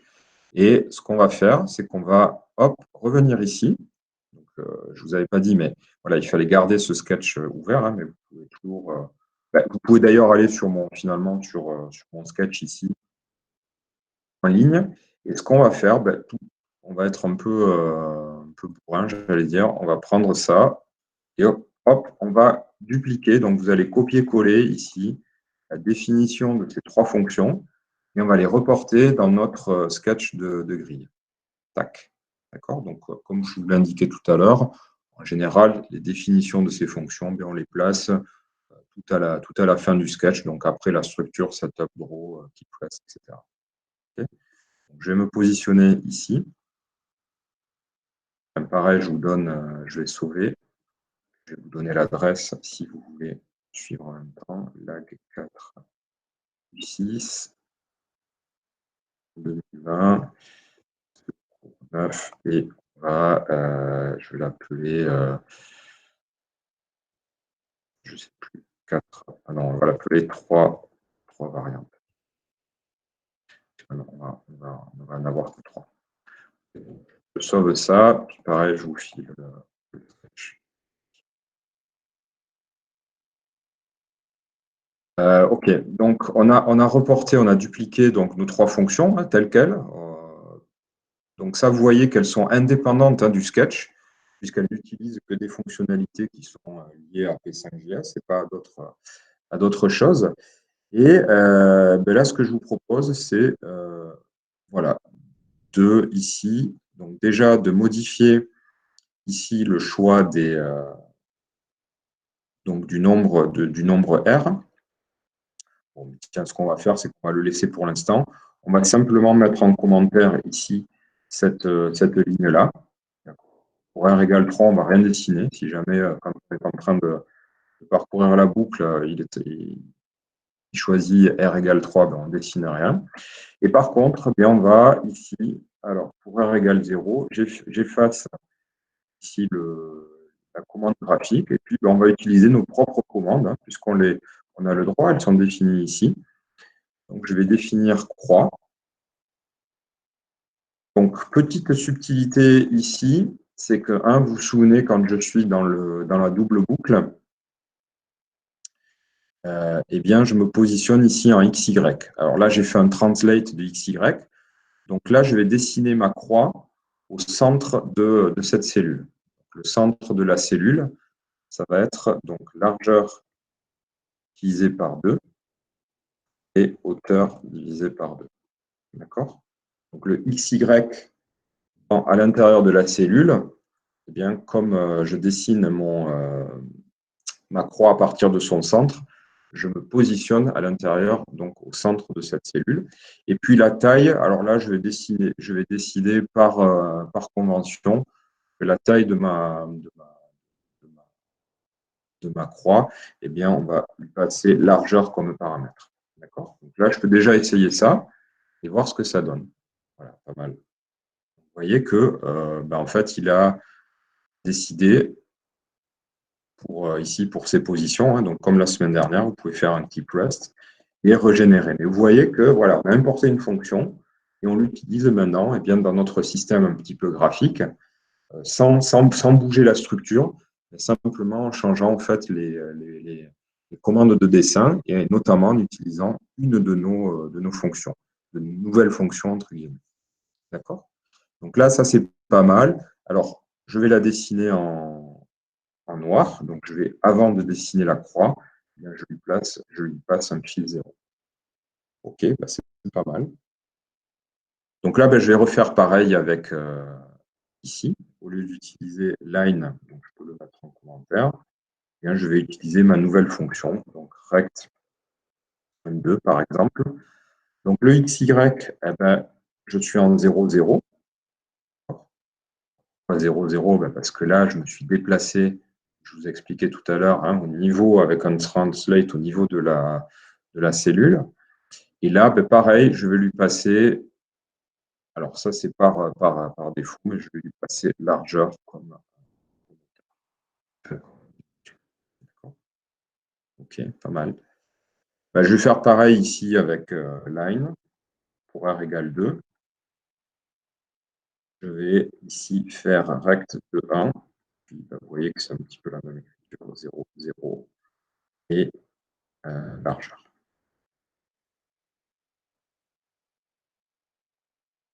Là, donc vous voyez que j'ai des trous qui apparaissent, donc ce qui est logique, puisque finalement, pour r égale 3, je ne dessine rien. J'ai mis en commentaire cette commande. Donc, on a bien ici des trous qui apparaissent dans notre système graphique.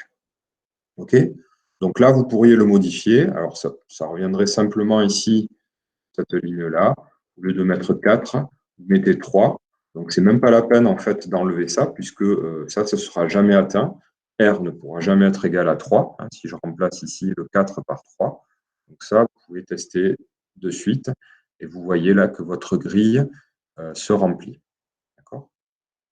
Donc, on pourrait essayer même, voilà. Donc là, l'avantage de faire ça, c'est qu'on peut écrire des choses comme ça. Random entre 1 et 3, il va passer que dans ces deux blocs. D'accord? Donc là, ça produit des résultats assez intéressants.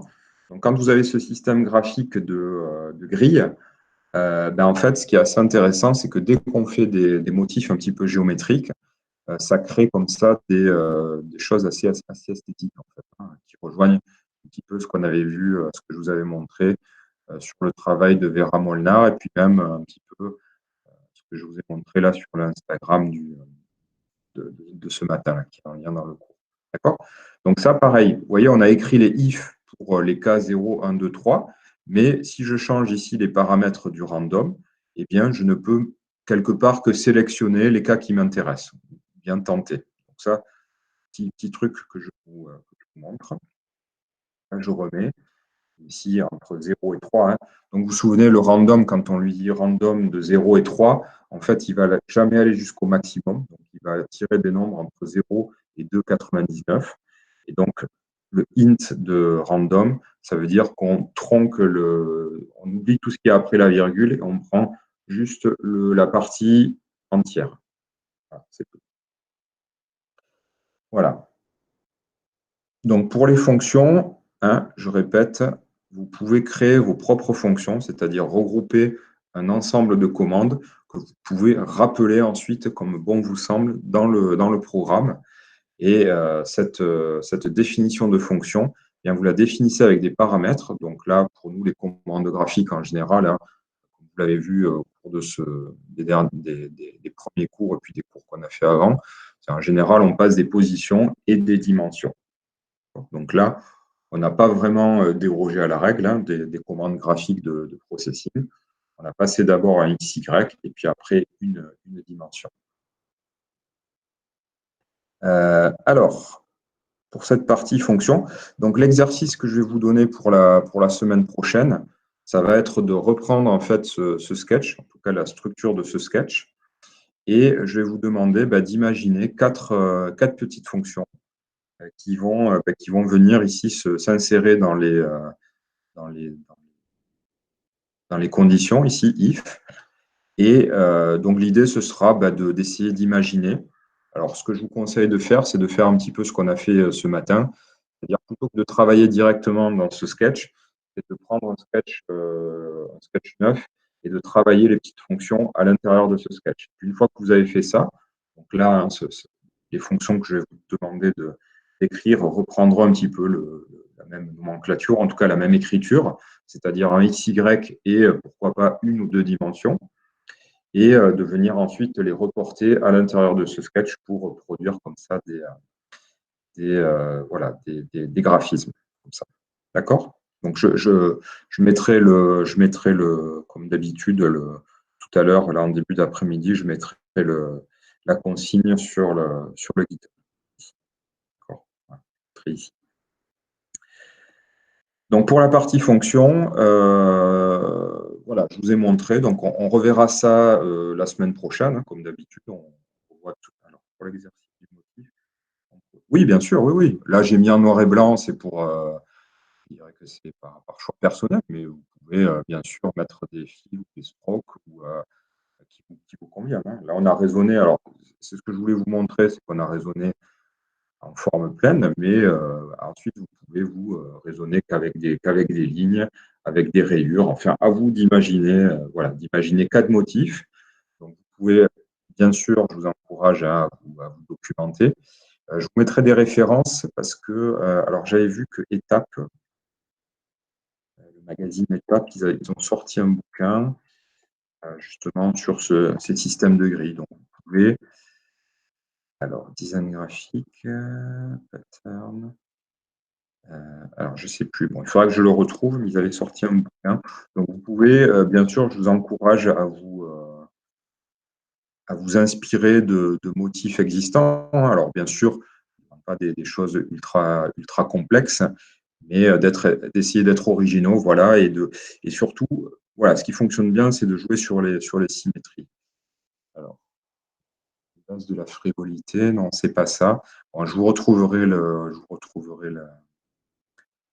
parce que c'est pas ça. Design patterns. Non, c'est pas du tout ça. Bon, je retrouverai ça, mais vous pouvez regarder sur les hashtags sur Instagram. Vous pouvez regarder en général, vous avez voilà, ces mots-clés-là, vous allez très certainement voir des gens qui utilisent la grille comme support en fait de création. Là, vous voyez ces grilles un petit peu particulières. Enfin, je vous laisse explorer, je vous mettrai des références que vous puissiez voilà, avoir quelques images en tête. Vous pouvez vous inspirer. Alors, ce que je vous conseille de faire aussi, c'est que vous pouvez, quand voilà, vous travaillez comme ça avec des sketchs graphiques, c'est que vous pouvez faire des dessins. Je vous encourage à d'abord dessiner ce que vous voulez faire et après imaginer comment vous pouvez traduire ces dessins en commande graphique, d'accord, à l'intérieur d'une fonction. Ça, c'est une bonne pratique hein, voilà, de faire un petit dessin, de se dire, voilà, ce point, il a pour coordonnées x, y, qu'est-ce que je vais dessiner à l'intérieur ici de ma cellule, de ma fonction. Donc ça, c'est pas mal. Hop, je vais fermer ça. Voilà, donc on est ici, Donc ça, c'est notre petit sketch. Voilà, alors ce que je vais vous montrer là, je vais vous passer l'adresse du sketch. Je vais vous montrer en fait une utilisation, ce qu'on appelle une utilisation récursive des fonctions. C'est-à-dire que on va avoir cette notion un petit peu de fractal, c'est-à-dire qu'est-ce qui se passe finalement. Alors, je vais vous montrer là, peut-être ici. Mais donc, quelque chose qui est assez puissant en programmation et notamment en programmation graphique parce que ça produit des effets assez étonnants et de fractal, hein, c'est-à-dire un motif qui se répète à des échelles différentes. C'est que ici, on pourrait, alors je ne vais pas le faire parce que ça va faire planter le programme, mais on pourrait écrire des choses comme ça. C'est-à-dire que je pourrais C'est un petit peu étonnant quand on le voit. Et vous êtes d'accord que croix, en fait, c'est une fonction graphique que je peux appeler dans le draw. Donc, à l'intérieur de croix, ben, j'appelle ici rectangle, qui est une fonction de processing. Et je pourrais, si on aurait le droit, je pourrais rappeler la fonction croix à l'intérieur de la fonction croix. Ça, c'est quelque chose qu'on appelle la récursivité, c'est-à-dire que vous appelez une fonction qui s'appelle elle-même. D'accord ? Et si elle s'appelle elle-même, eh bien, elle va s'appeler elle-même et elle va s'appeler elle-même comme ça jusqu'à l'infini. Donc ça, on pourrait l'écrire.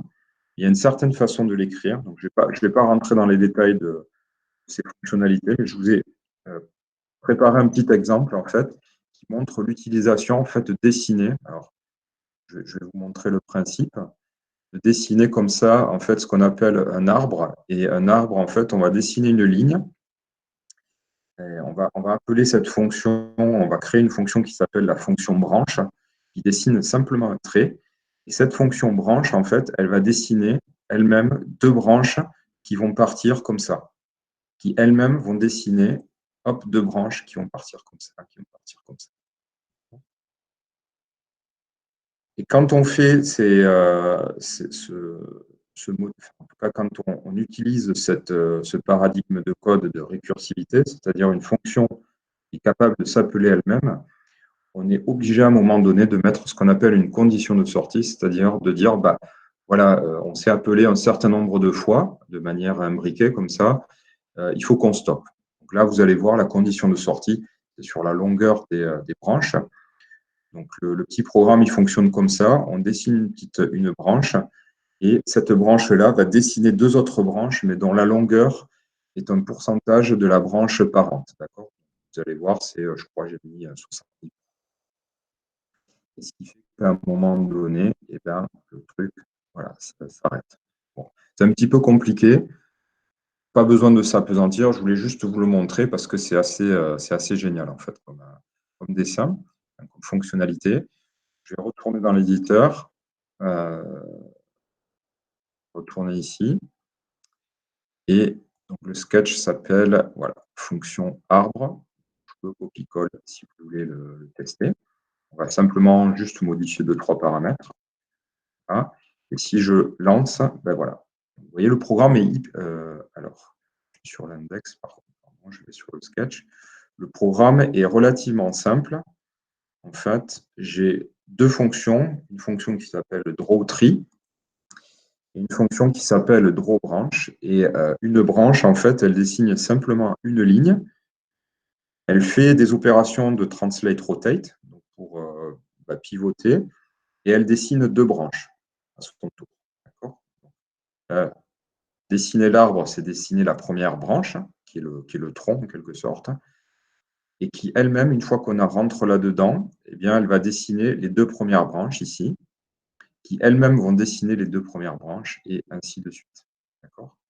La condition, c'est que on va passer, vous voyez, à la fonction drawBranch un angle, et j'ai appelé LEN, alors ce n'est pas forcément très explicite, mais c'est la longueur de la branche. Donc je démarre en fait avec l'angle 0, ici, et je vais ensuite voilà, dessiner une branche, donc le tronc avec une longueur 100 pixels, et à chaque fois que je vais dessiner les branches suivantes, je vais le faire en multipliant par ce paramètre. D'accord ? Donc, ce qui fait que les branches, en fait, la taille diminue au fur et à mesure qu'on arrive du sommet de l'arbre. Bon, le code est simple et à la fois très, très compliqué à comprendre sur cette notion. Mais je voulais vous le montrer. Et alors, ce qu'on va faire, c'est qu'on va simplement, vous allez voir, ça produit des résultats assez géniaux. Donc là, l'angle, en fait, c'est à chaque fois qu'il se divise en deux branches, ben, en fait, je prends 30 degrés par rapport à la branche parente. Donc ça, vous pouvez, par exemple, vous pouvez changer cette valeur ici. 5, c'est pas mal. Et là, ben, en fait, j'utilise cette variable ici. Et plutôt que de mettre ici angle, ben, je vais mettre, vous allez voir, mouse X. Et donc, vous voyez que, voilà. Donc là, je suis à 0. Et puis là, j'ouvre mon angle. D'accord ? Donc, il y a des valeurs un petit peu particulières, c'est chouette. Ça, c'est pour à peu près 90. Voilà, d'accord. Donc, ce paramètre-là, c'est le paramètre qui donne la décroissance de la taille des branches, hein. Donc là, je pars de 100 pixels en bas et ensuite, les deux branches suivantes font 65% de la taille. Donc ça, vous pouvez le changer. Donc, attention, il faut être assez précautionneux parce que dès que vous changez ce paramètre, eh bien, en fait, vous avez beaucoup plus de branches qui se dessinent parce que voilà, la condition n'est pas atteinte. Et ça donne simplement en modifiant ces deux petits paramètres ici. Donc, je dessine mon arbre avec un angle qui varie en fonction de la position de la souris. Et là, la condition de sortie, donc ça, je ne vous ai pas montré, mais c'est quand la longueur de la branche est inférieure à 5 pixels, on arrête. Voilà. Les dernières branches, là, elles ont une longueur qui est voilà, supérieure ou égale à 5 pixels. Bon. Là, on rentre dans des choses un petit peu complexes, mais je voulais vous le montrer parce que ça produit des choses vraiment. Allez, on va terminer ce cours avec la notion de contrôle.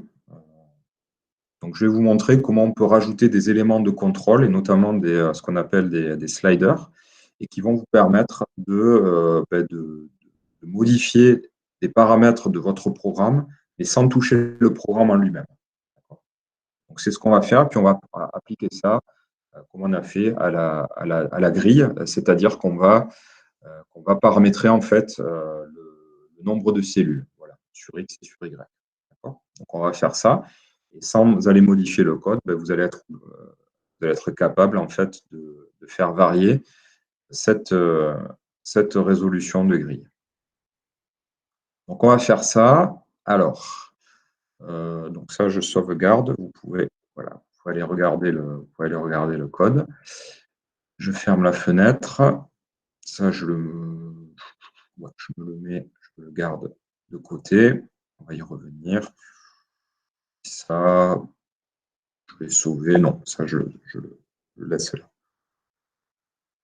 Ok, bon, on va repartir d'un sketch 9. Pareil. Je le laisse comme ça parce que j'ai le code en ligne. Voilà. Donc, on va bêtement ici faire un exemple. Tiens, mais on va faire un exemple. Tiens, ce qu'on va faire, c'est qu'on va. Pardon. En fait, on va reprendre la fonction croix. Donc, vous pouvez ouvrir un canvas, un nouveau sketch, et je vais rappeler la fonction croix. Tiens, je n'avais pas pensé à faire ça, mais c'est un bon exemple. Donc, je vais ouvrir ça. Donc, vous prenez simplement, on va utiliser la fonction croix qu'on a définie. Je la copie-colle dans des sketchs. Pareil, je vais vous passer poursuivre. Sketch 4, 6. On va l'appeler slider croix. Hop, tac, tac. Ça. Et voilà. Vous pouvez suivre mon code au fur et à mesure. Donc, vous voyez que, encore une fois, j'ai dupliqué la fonction croix. La bonne manière de faire, hein, la manière, je dirais, la plus stricte, aurait été de mettre ça dans un fichier et de le charger depuis la page index.html. Donc, ce qui fait que l'avantage d'avoir une librairie avec des fonctionnalités et avec d'autres programmes qui référencent cette librairie, c'est-à-dire que si vous modifiez la fonction croix dans la librairie, les modifications vont être disponibles sur tous les programmes. Là, le fait de faire copier-coller, si jamais je modifie ici les fonctionnalités, évidemment, dans le corps de la fonction, eh bien, vous comprenez que ça ne va pas se reporter sur les autres sketchs qu'on aura fait. Il faudra copier-coller. Donc, l'avantage de faire une librairie, d'avoir un code à un endroit particulier, c'est de pouvoir faire des modifications qui se reportent sur tous les programmes qui utilisent ces fonctionnalités. Voilà. Donc là, on va utiliser la fonction croix. Tiens, on va se mettre centre de l'écran. On va utiliser Translate, qui déplace l'origine. Et puis, on va dessiner la croix, donc en 0, 0. Et puis, je vais lui donner une taille, elle est de 250. Je vais la dessiner.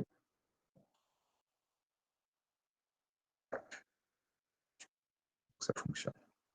Donc là, ce que je vais faire, c'est que cette taille-là, en fait, plutôt que d'aller la modifier ici directement dans le code, je vais créer un élément, un élément graphique, un contrôle slider, qui va me permettre de manipuler ce slider et de modifier ici la taille de cet élément.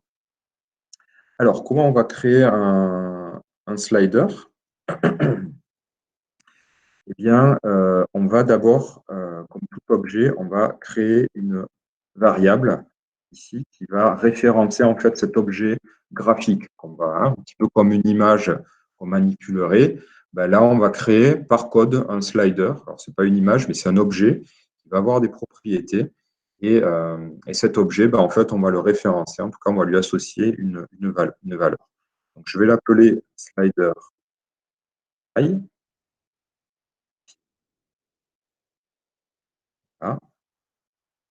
Donc, je ne lui associe pas de valeur pour l'instant. Je n'écris pas égal quelque chose.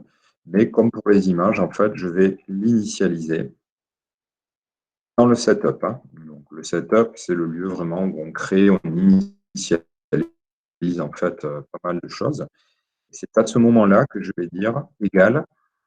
Et un petit peu à la façon de load image, ben ici, j'ai une fonction qui s'appelle create slider. Vous voyez, c'est un mot du dictionnaire des fonctions de processing. Elle est en bleu et en gras. Et je vais lui passer 3 paramètres. Alors, je vais commenter ces paramètres.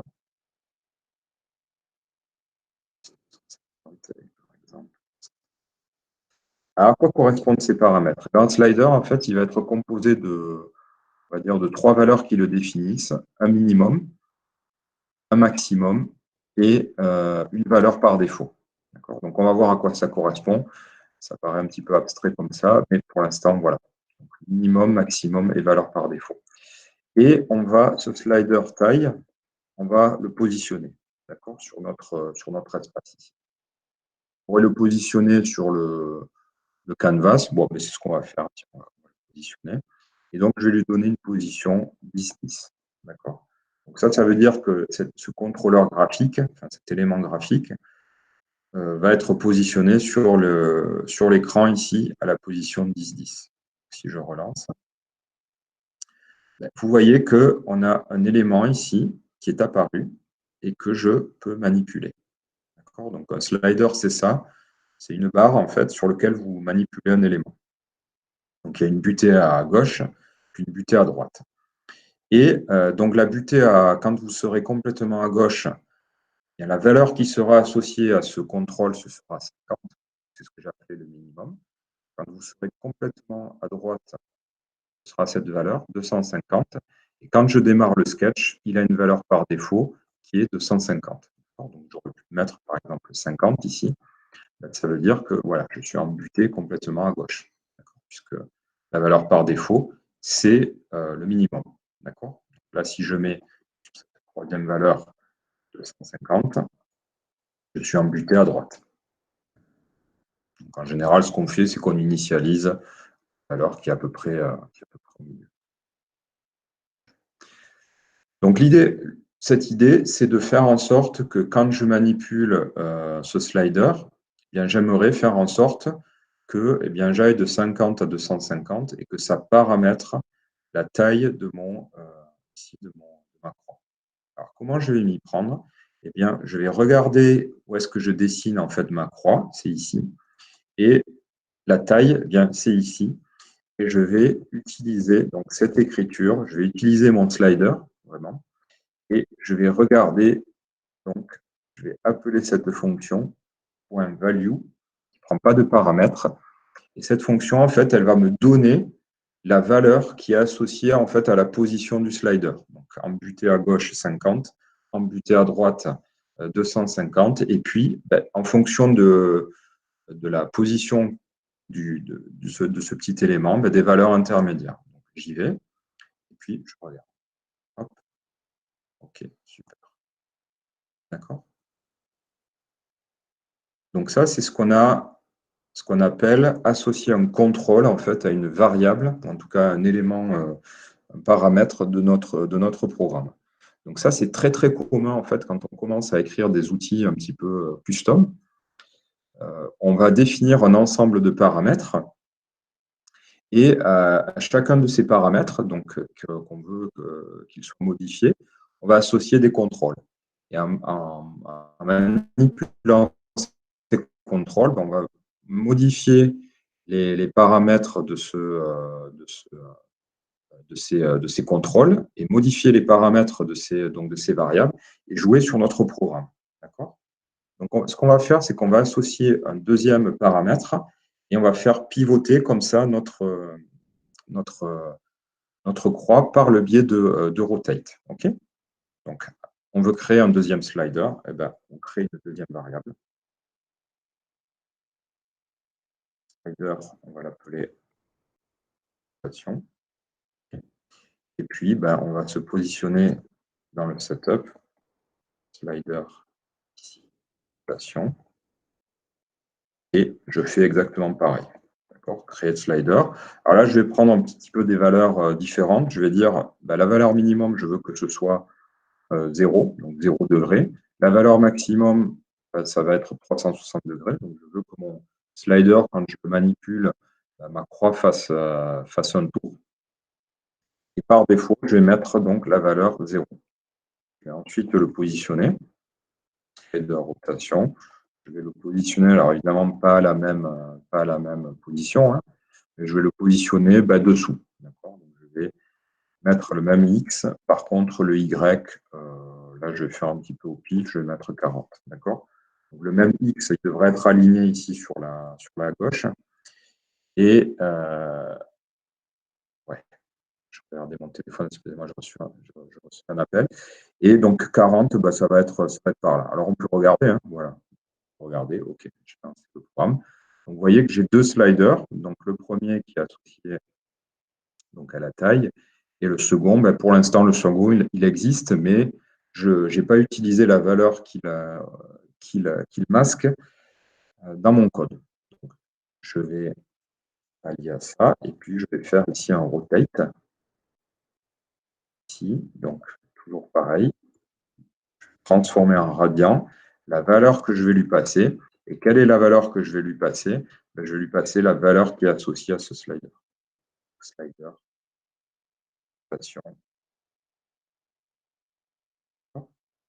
Ça, c'est une valeur ici qui va varier entre 0 et 360. Normalement, quand je vais manipuler, eh bien, voilà. OK, j'ai ma croix ici qui fait un tour complet. D'accord ? Donc, vous pouvez ici, voilà, modifier les paramètres, les deux paramètres en même temps. Donc, encore une fois, quand on définit des outils qui vont être utilisés par pas forcément en fait des personnes qui sont renseignées un petit peu sur le code, vous allez en fait exporter des paramètres sous forme de contrôle et vos utilisateurs vont pouvoir modifier ces paramètres. Alors on pourrait, je ne l'ai pas dit, hein, mais on peut rajouter des boutons aussi. Et à ces boutons, on peut associer un gestionnaire en fait bien. Alors je crois, on va essayer de rajouter un bouton. Et alors je ne me souviens plus exactement, on va l'appeler bouton exporter. Et on va créer un bouton. Donc ici, ça va être, on va associer donc à cette variable bouton exporter égale donc, create, je crois que c'est comme ça, create button. Si je relance, voilà, vous avez un bouton qui apparaît ici. Alors, je vais aller voir, parce que je ne m'en souviens plus, la définition de bouton. Créer bouton.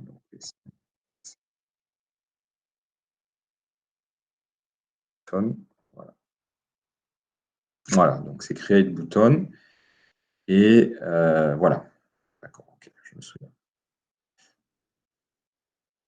Donc, je reviens dans mon éditeur, ici. Donc là, je vais créer un bouton et je vais passer en paramètre ici une chaîne de caractères. Vous vous souvenez, une chaîne de caractères, ça permet de traiter en fait du texte en processing. Ça va être le nom du bouton. D'accord, qui va s'écrire à l'intérieur du bouton, sur l'élément graphique. Je vais le positionner. C'est exactement la même fonction ici, position. Donc, je vais le positionner en 10, puis aller en, je sais pas, je vais le mettre en, peut-être en 60. Je vais lancer ça. OK. Je peux coller. Donc, je vais le mettre en 80.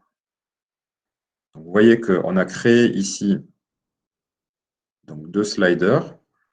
Et donc, exporter, lui, il va falloir que quand on appuie sur le bouton, il effectue une action. Donc, effectuer une action, qu'est-ce que ça va être? En fait, ça va être implémenter un gestionnaire. Donc, ça va être implémenter une fonction, comme on a fait précédemment. Et ça, alors regardez bien, on va définir ici, après la fonction croix, alors je vais la replier, définir ici une fonction qui va exécuter du code, je vais l'appeler exporter. Je ne passe pas de paramètres. Et donc, vous voyez que là, j'ai défini une fonction exporter, donc un gestionnaire qui ne prend pas de paramètres, hein, donc différence de croix. Et ici, je vais mettre la fonction save. Donc, save.png. Donc, vous vous souvenez, cette fonction, elle permet de faire une capture d'écran de votre canvas et de vous permettre le téléchargement d'un programme. Donc, comment je vais associer ce gestionnaire exporté, qui a priori n'est pas connu de processing comme setup, draw, ou keypressed ou mousepressed?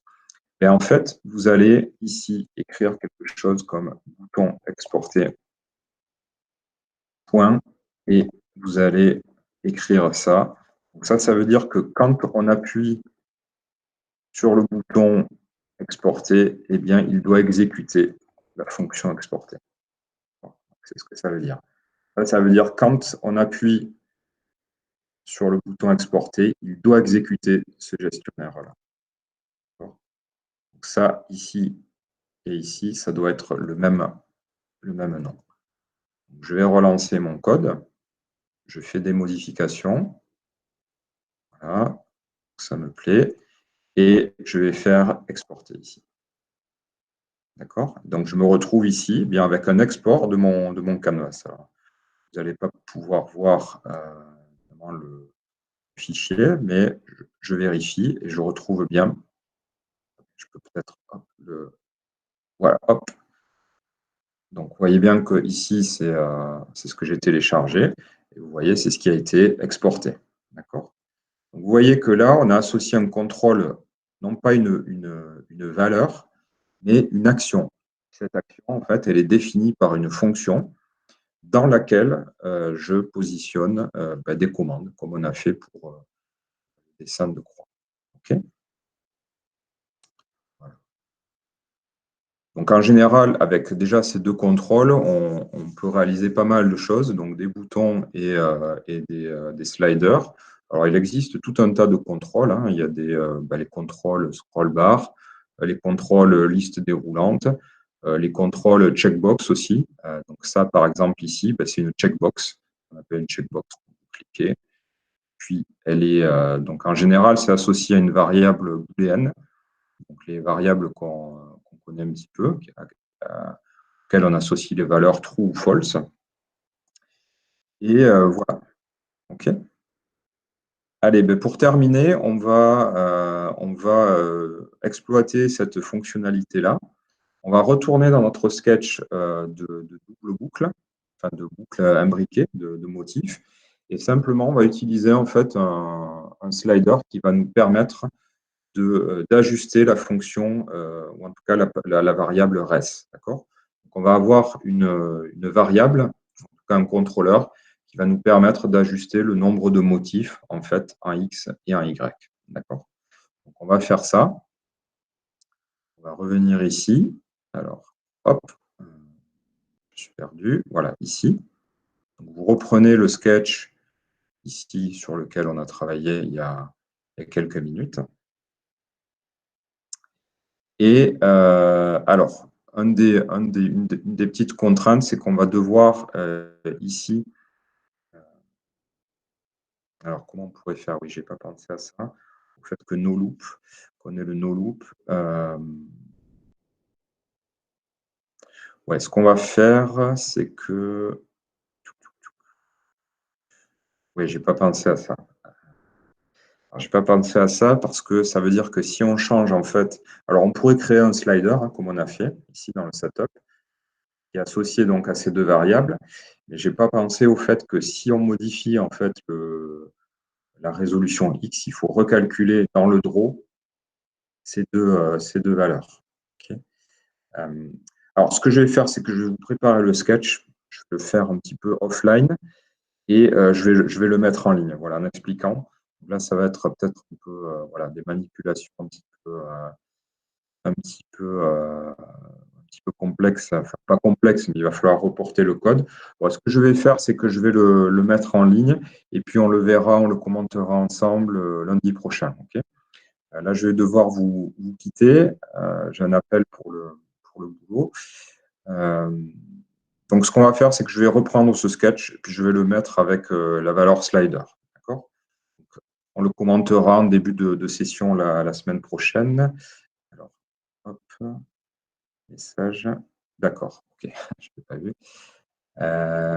Donc, je vais mettre, donc pour la semaine prochaine, le petit exercice à faire, ça va être de trouver, en tout cas d'imaginer 4 fonctions graphiques que vous allez placer dans cette grille. Hein. Donc, vous allez vous placer ici dans le cœur de la boucle imbriquée et remplacer ici par vos propres fonctions. Voilà, donc vous pouvez utiliser pas forcément du noir et blanc, pas forcément des formes remplies, simplement voilà, définir 4 fonctions qui s'utilisent donc avec, je pense, avec x, y, taille et puis peut-être, pourquoi pas, un autre paramètre. Et vous allez donc les implémenter. Et puis, comme d'habitude, vous me rendrez donc une adresse de sketch et je mettrai tout en ligne sur la petite page qui est dédiée, au résultat des exercices.